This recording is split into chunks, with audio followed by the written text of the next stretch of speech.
I think that what motivates me on the hardest days, one, my family, and related to my family, I think my community, and that, I think that was my why of, why I wanted to do this PhD because of my family and my community. So continuously thinking about that is important. Kind of going back to my why, I always talk about going back to your why on your hardest days. Welcome to the Writing on My Mind podcast. I'm your host, Dr. Emmanuela Stanislaus, doctorate coach and diversity consultant.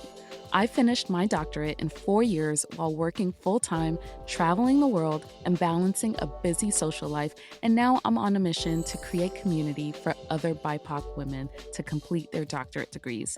Join me as I discuss the ups and downs of pursuing a doctoral degree. I'll be sharing personal stories, and I'm bringing some friends along for revealing conversations about their doctoral journey and provide inspiration for others to level up as doc students. Hello, Dr. Emmanuela Stanislaus here with another episode of the Writing on My Mind podcast. I'm here today with a very special guest, and I'm really hoping that you all are excited for this conversation that I'm going to have with a soon-to-be doctor. Her name is Mayra Gaona, and she is a fifth-year PhD candidate in school psychology. She's currently completing her pre-doctoral internship at a large school district in the Chicagoland area. Her dissertation research will examine teacher-reported experiences after receiving trauma professional development and training. She is the creator of the very popular IG page at Becoming a Doctora, where she shares her doctoral graduate school journey being a low-income Latina daughter of immigrants. So welcome, Mayra. Hi, thank you so much. I appreciate the invitation to be on your podcast. I'm super, super excited. Yes, me too. I've been following you. I think I've shared this for a while, and I think what you're doing is so cool and definitely aligns with what I'm doing here on the Writing on My Mind podcast. So excited to have you here as a guest. So let's jump right into it. Why don't you tell everyone a little bit about yourself and your PhD journey so far? Sure. So, just like you mentioned, Dr. Stanislaus, a little bit about myself. So, I am Mayra. I'm currently a fifth year PhD candidate in a school psychology PhD program. My program is 5 years long, so technically this is kind of the last year for me. At least it's supposed to be. So, staying hopeful that it is. Like you mentioned, I'm currently doing my pre-doctoral internship in a school-based setting. And I'm also, in addition to internship, working on my dissertation, which is focused on very broadly trauma-informed schools, but then I'm looking at trauma training and professional development for teachers and the outcomes of that. And I'm also trying to navigate, the next thing for me, right? And so for me, I'm trying to navigate some postdoc opportunities and the application process for that. So that's me currently. I did start this program in 2017, and I did, as a disclaimer, I did start my PhD journey right out of undergrad. And so, I think that a lot of people I think that I know didn't do that. And so for me, I would say that that's pretty unique. And I think that that's a perspective that I can offer, because I think for me personally, it was a huge culture shock and a huge step, to take. But yeah, that's a little bit about me. Thank you so much. And you know what? I just thought of it too, but congratulations on defending your dissertation proposal. I saw that post as well. So you kind of talked about where you are right now. And it is kind of, as you talk through your job search process and also the dissertation all happening at the same time, I can imagine that there's a lot going on, but wanted to take some time and, congratulate you for that. Thank you so much. I definitely appreciate it. And, you've been through this, but it never stops, right? Like this just never stops. Like there's never a break throughout the doctorate journey. And, we just got to keep pushing through, but I appreciate it. No problem. And speaking of pushing through, you talked about the very unique experience that you have of going straight through from undergrad to your doc program. So, can you talk a little bit about what influenced you to do that, because that is a unique path that I don't think we've talked about on this podcast yet. Like, what influenced you to go straight through, and also what has that transition been like for you, since you talked about it being kind of like a culture shock? Yeah, so I guess really what influenced me to pursue a PhD in the first place was, let's say, a mix of two things. The first thing is that, one, obviously, I received my undergraduate degree in psychology. And so I think that a lot of people are aware that there's not a lot of things that you can do with a BA in psych. And so continuing education for psych majors honestly is really important. So you can't necessarily be a therapist or, really work in mental health, providing mental health resources and services if you don't receive, continuing education, or if you don't go on to get a master's or a PhD. So there's very just limited opportunities out of undergrad for people who obtain BAs or BSs in psych. And so that was the one thing, that I kind of knew as I was going through my undergrad. But the other thing is that for me, I think the idea of obtaining a PhD was a little bit, and I wouldn't recommend this to anybody else, but it was a little bit rushed. I think it was pretty close to the end of my undergraduate studies. I think between the summers of my junior and senior year, that my faculty were kind of like, what comes next for you? And there was like a pretty decent sized cohort that I was going through my studies with. So like they were kind of talking to all of us, like, what are you guys going to do next? For me, they started to discuss like, you can do a PhD. And being, the daughter of immigrants, a first gen student, a Latina, like that wasn't something that necessarily crossed through my brain. Like I saw my faculty, obviously they had PhDs, but they were also white. So I don't think I ever connected the piece of like, oh, I can actually go through that too.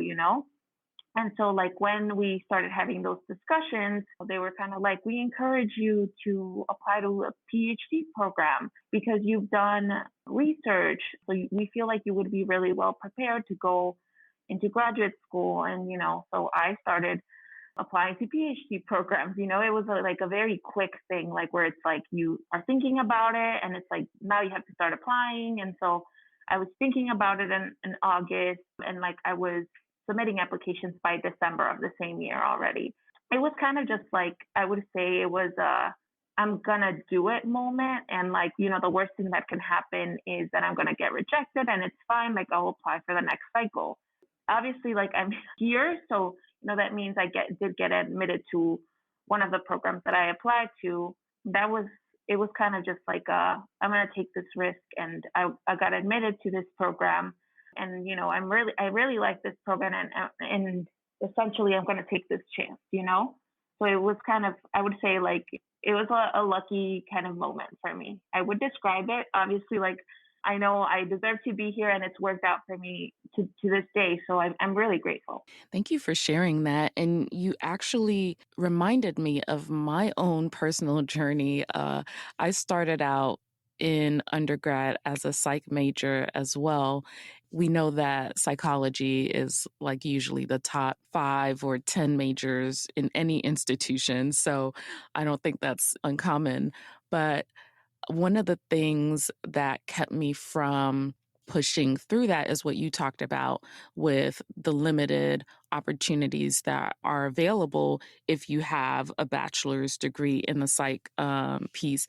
And I didn't pursue it because I didn't want to get a doctorate. I was like, I'm not doing that. I don't know if I was just scared of the process or it just seems so far away from me. And now it's like I have the doctorate. So I totally could have done that, back then. But as a 18, 19-year-old, it's kind of scary. And so I just think that it's inspiring that you, as an undergrad, were willing to take that chance as you talk it and the risk and pursue it. And I think too, you talk really about the importance of people seeing something in us and planting that seed. And sometimes that's what it takes in order for us to kind of do something that's a little scary. And so that's amazing that you had that as the jumping off point to this process. So, for you, how did you, because you talk about being a first gen college student, but then I'm assuming you were born in the US, so second generation Latina. How did you go about choosing the programs that you wanted to pursue?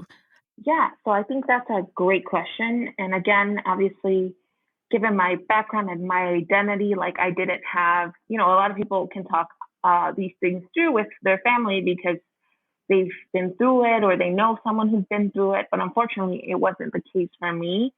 So it was a lot of relying on my faculty, one, but even it's kind of interesting now that this question is actually having me reflect a little bit on what that was like. But I mean, I remember some of my faculty. I mean, obviously, they were very, very helpful, but I did choose to only apply to programs within the state. And, that was a limitation for me. But again, I think, and this is just me and my perspective and my mindset when I was applying to programs, but for me, my perceived responsibility as a daughter of immigrants was to continue supporting my parents. And for me, that was staying within the state of Illinois. And so I chose to pursue, only programs within the state.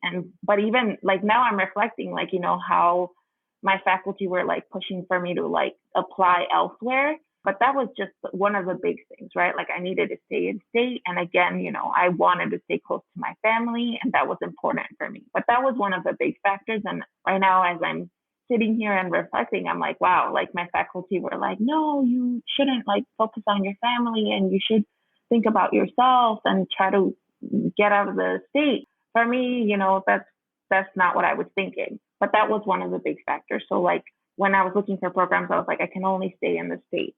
But other things that I was looking at, obviously, like I think that I've always been a person who's very interested in a variety of things. And so back when I was applying, I don't think I had a set branch of psychology that I wanted to go into. So it wasn't like, I know I want to go into clinical programs. Like I was not in that mindset. Like I was very like, I'm interested in a little bit of clinical, community, and like school.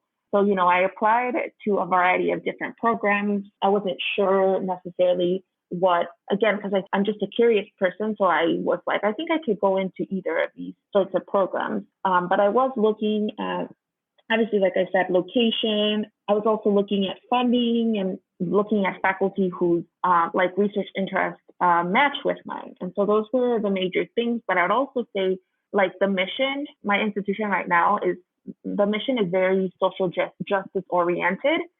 And so that for me was also really important. So those were some of the factors that were influential when looking at the program. But again, like I said, the big thing was I was like honestly limited because I had to stay, at least, I took that choice. Like I want to stay within the state. And so those were like the big factors. Thank you for sharing that. And I think too, with your answer, everything is like full of nuggets that I think a lot of people can definitely relate to. And I think one of the biggest pieces that you talked about is this idea of having an intersectional approach to advising students, where you talk about uh, and I don't see it as a limitation, this is just my thing, but I think you were looking to stay close to your family, and of course, you had other responsibilities that not necessarily other, people will appreciate or have, experience with, but with that and trying to stay close to family, I think that kind of ties into the importance of community. And we know how important community is along this journey. And so I look at it as, kind of advocating for yourself in what you needed, which you probably didn't even know that you needed at the time, but also weighing in the responsibilities that you have as well that some of these faculty members may not have experience with. And so that's how I kind of see that. So during the application process, you mentioned rushing through the process. And so I wanted to know if you can kind of expand a little bit on that and let us know what you think that rush has meant for you and your experience as a doc student. Yeah, absolutely. And I think that, if people follow my page, like I think I consistently go back to this because I don't recommend others to kind of follow that timeline that I did. Like, I don't think that I had enough time to process, like, okay, I'm taking this decision and then jumping into applications. Like, I don't think there was enough time there. You know what I mean? To process all the things that I was doing. Like, it was just a one day I'm like thinking about it, the next I'm like applying. And like, again, I say this a lot, but I don't recommend others to do this. Honestly, I'm at a place where it's like, I'm obviously this far in my journey and I know that things worked out for me and that, it happened for a reason. But if I were to start this program all over again, I would say like I would take my time more with this. And I'm not against, obviously, like, again, if other people want to take that risk and go ahead and do it, you know what I mean? Like, I'm not against that, but I would advise like just a little bit more time and just like processing the fact that you're thinking about applying to graduate school, applying to a PhD program, and then just taking your time with applying and making sure that you're supported. And, that's what I mean by just like, for me, it was rushed. And again, it's like, I'm obviously here and there's nothing I can do about it, but that's just some advice like for others who are looking into applying for graduate school and applying for PhD programs. I totally agree with you in the whole idea of rushing. And I can't even place my finger on why it is that I feel like I'm always rushing through things. But I think even with my doc program, I finished in 4 years while working a full time job. And I think I've said this before on this podcast, there's a cost to that. And one of the costs is well, there's 2 things. 2 of the costs that I would say is, just enjoying the process, because I think sometimes we do kind of highlight more of the difficult pieces, but I think that there are some joyous pieces in the process, that I didn't allow myself to enjoy or to take in or revel in or celebrate and things like that. And the second thing is the rest. I am just constantly, I think, still trying to unravel from uh, the lack of rest that I had trying to push through. And so I can definitely relate to that as well. And even with my master's program, very similar story to you, too. It's like somebody said something, and it was like October, November of my senior year. And then all of a sudden, I'm like taking the GRE and applying, and then I'm in next year, and it was like just this whirlwind. So thank you for sharing that. And I think a lot of people will resonate with that too, especially if you're maybe a type A personality or maybe the oldest of your siblings, or maybe even a child of immigrants. And I think all of those things could probably play into that rush, always trying to push through. Yes, I definitely agree with you. And I know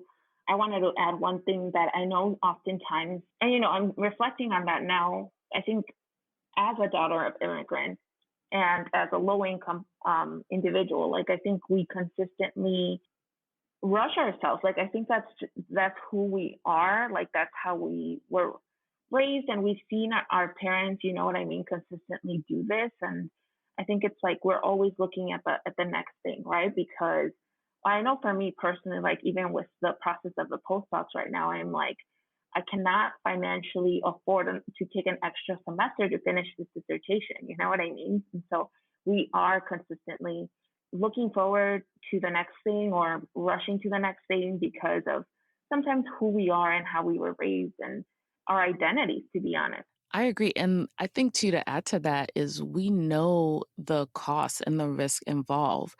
And so there's a lot of pressure on us, self-imposed, but then that we feel from our parents. And I didn't share this with you, but I'm a child of immigrants as well. My parents are both from Haiti.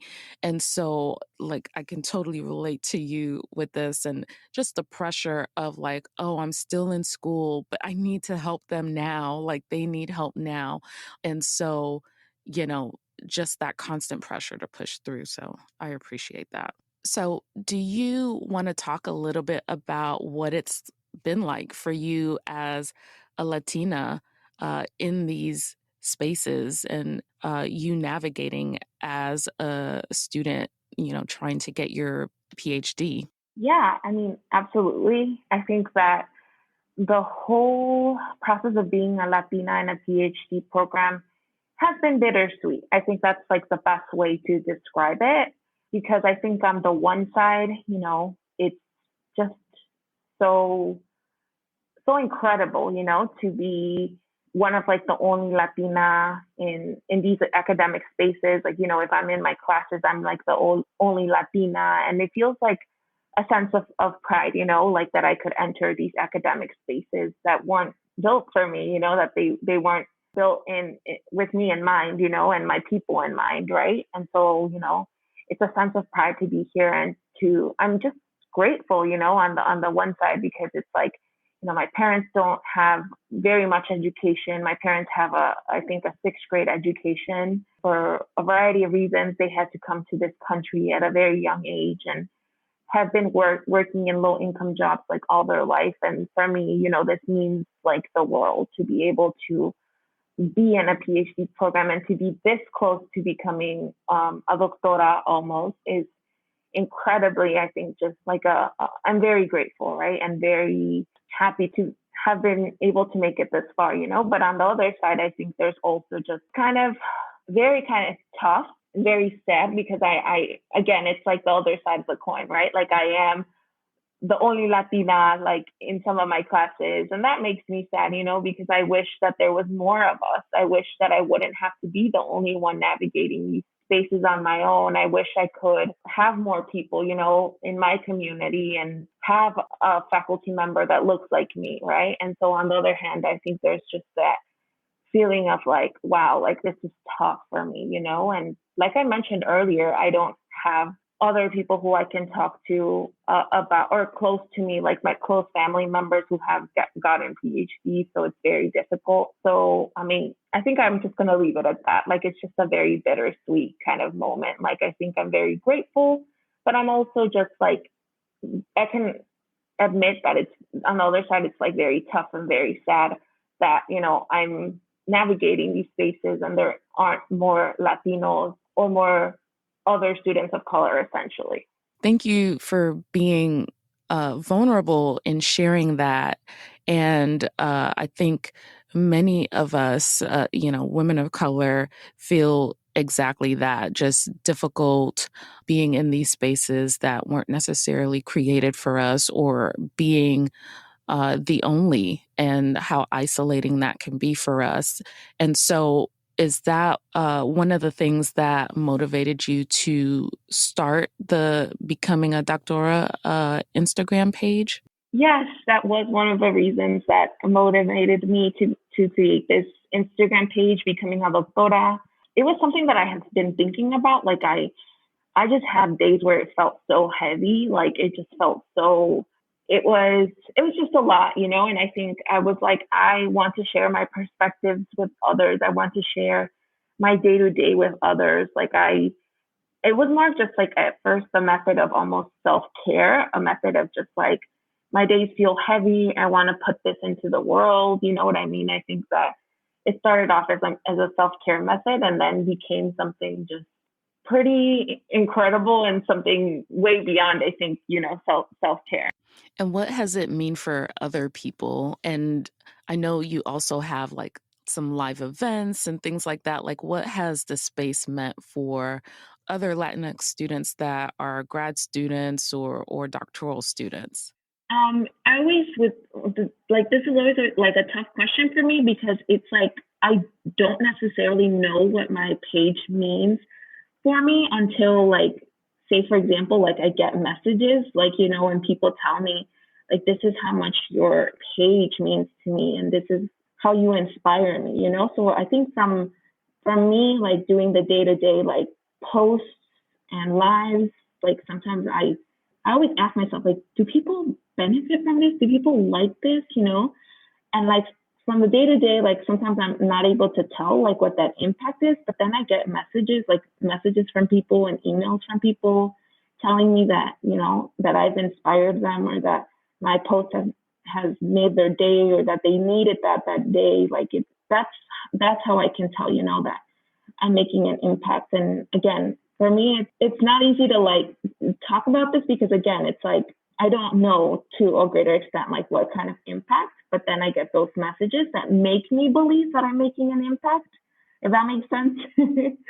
Definitely. And I'm sure too, you're creating the visual that you kind of shared earlier that you didn't see when you were an undergrad with professors who didn't look like you or didn't have similar backgrounds. And so I think that's what you're creating for others. You're helping them to see that they too can become doctors, and that we do exist, and that there are spaces where you all can connect and inspire and motivate one another. And so I can definitely see how you're like, oh, I don't know, but I can see that. And you're also providing tips and things like that for others to stay motivated along their journey. So if listeners here haven't come across your page, they definitely should. And I'll definitely add it to the show notes for them to connect and follow as well. Yeah, thank you. Funny enough, like people always ask me, like, oh, you have X amount of followers. And I'm like, I've never necessarily thought about it as followers. Like, I think you all are just like a part of my community. You know what I mean? Like, I've never thought about it like that. I think I always call people like, you're part of my community. That's really how it feels like. And yeah, I'm super grateful. Great.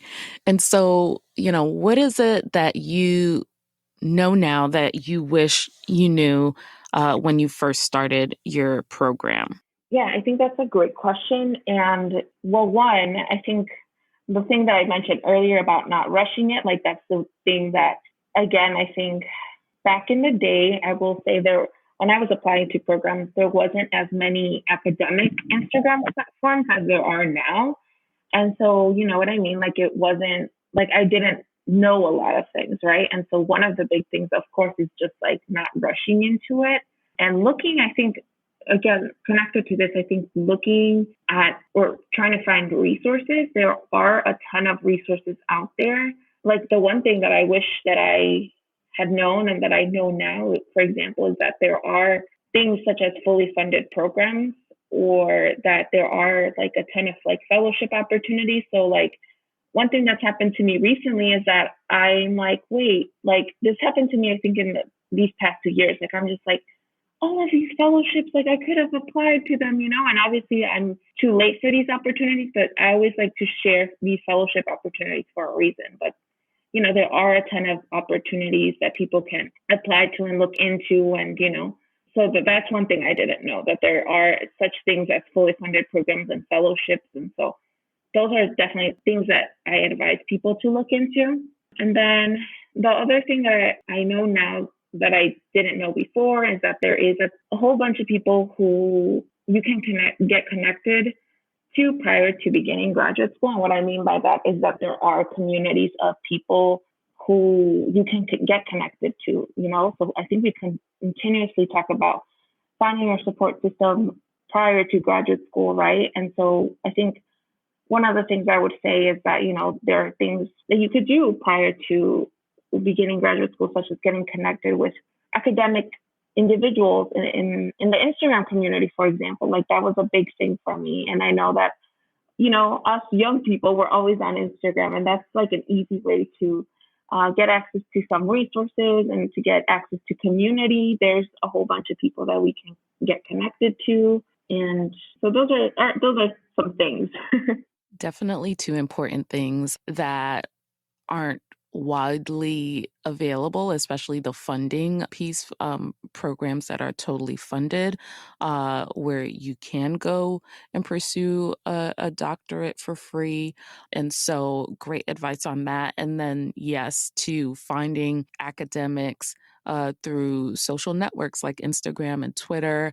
I love finding people that I cite on there and hearing, like their everyday thoughts and things like that. So great advice for that. The next question I have is kind of related to something that I shared earlier about like, how we focus on, some of the pain points related to pursuing these doctoral degrees. And so on the flip side, like what joy is this doctoral journey bringing you specifically? Yeah, I think I really like that question. So one, I think I mentioned this earlier, but the first joy that I can think about, the first kind of thing is just like the joy that it brings me as, again, being a Latina, daughter of immigrants, like how much this means to me, how much this means to my family. And I feel like if this PhD is for my family, you know what I mean? Like that's the first piece of joy. Like that's just, you know what I mean? Yeah, I can't say it enough. But the second piece of joy that, I think I genuinely have grown since starting my PhD program.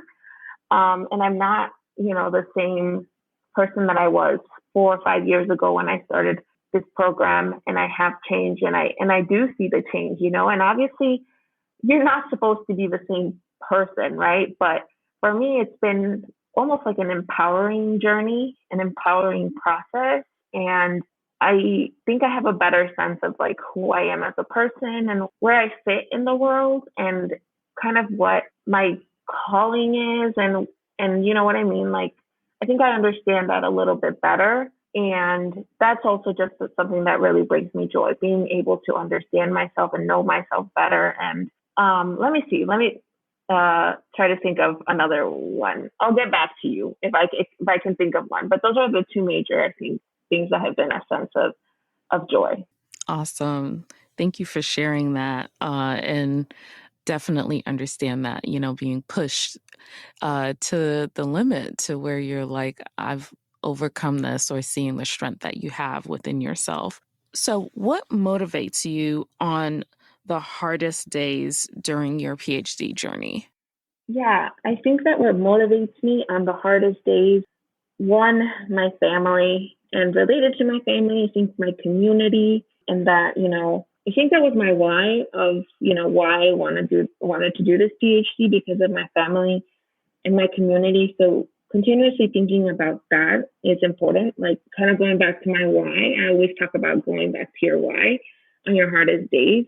I think the other thing that motivates me is knowing that I am paving the way essentially and that I could be inspiring someone by what I'm doing, and I think even on the worst days, like, right. So recently I've had a couple bad days and I try to remember that, even my bad days like could serve as one, I think, advice for someone, and I think they could inspire someone, and so those are kind of just some of the things that motivate me on the hardest days. But essentially, I think is also just revisiting my why constantly.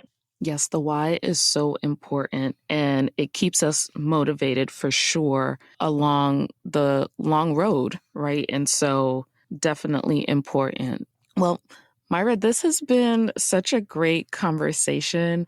I have enjoyed talking to you and, just learning more about your journey and seeing how some of our backgrounds are very similar. And excited for what you're about to do along this journey and hoping that all the things that you want to accomplish will materialize. And I know that they will. And with that, I wanted to transition to the lightning round. Are you ready for that? I hope I am. No worries. So, with this, it's just the first thing that comes to mind as a doc student. And so I think you'll do great. So, First thing, what is your favorite mantra? Right now, my favorite mantra is that you can't pour from an empty cup. And that is because of several reasons. Totally agree. And I know I'm always talking about the NAP ministry on here, so I don't know if that's where you're getting some of that, but yes, totally agree. Okay, one thing you couldn't live without. Hands down, my family. I bet you already knew that. Yes, yes, for sure. I love that about your whole story. What about your favorite hype song? Ooh, this one's a hard one. To be honest, I'm gonna just keep it short. I don't have a hype song because I feel like I like all sorts of music, and I feel like I'm just in the mood sometimes for 70s music, sometimes for like early 2000s music. So I'm just kind of like a person who's all over the place in music taste. No worries. That works. Yes. So every song is your hype song. So your go-to practice to celebrate your wins. Yeah, my go-to practice. Okay, this is gonna sound funny, but recently I've gotten into like doing dance parties by myself. Like I love doing dance parties by myself. So that's my go-to. But then obviously celebrating with my friends, my close friends, and then celebrating with my family. Awesome. And your dance party, I do that too, but it made me get this visual of Grey's Anatomy. I don't know if Yes. you are right. Do you remember the dance Yes. parties they would do? Right. Exactly. Yes. Yeah.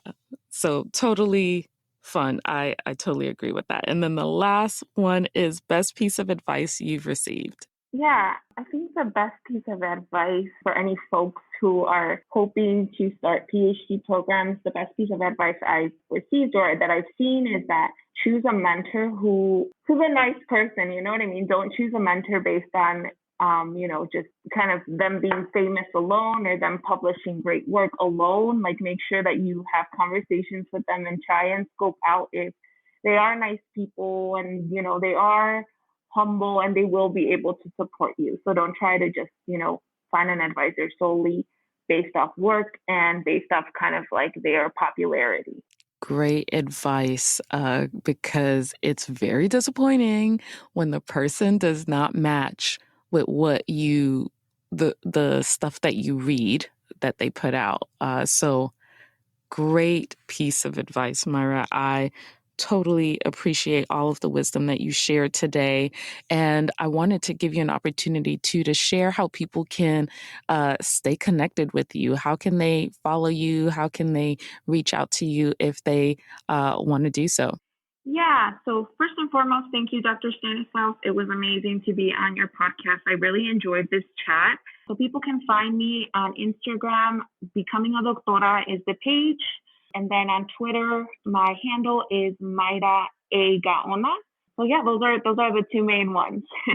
Awesome. And like I shared before, I will go ahead and add all of that to the show notes so that people can connect with you.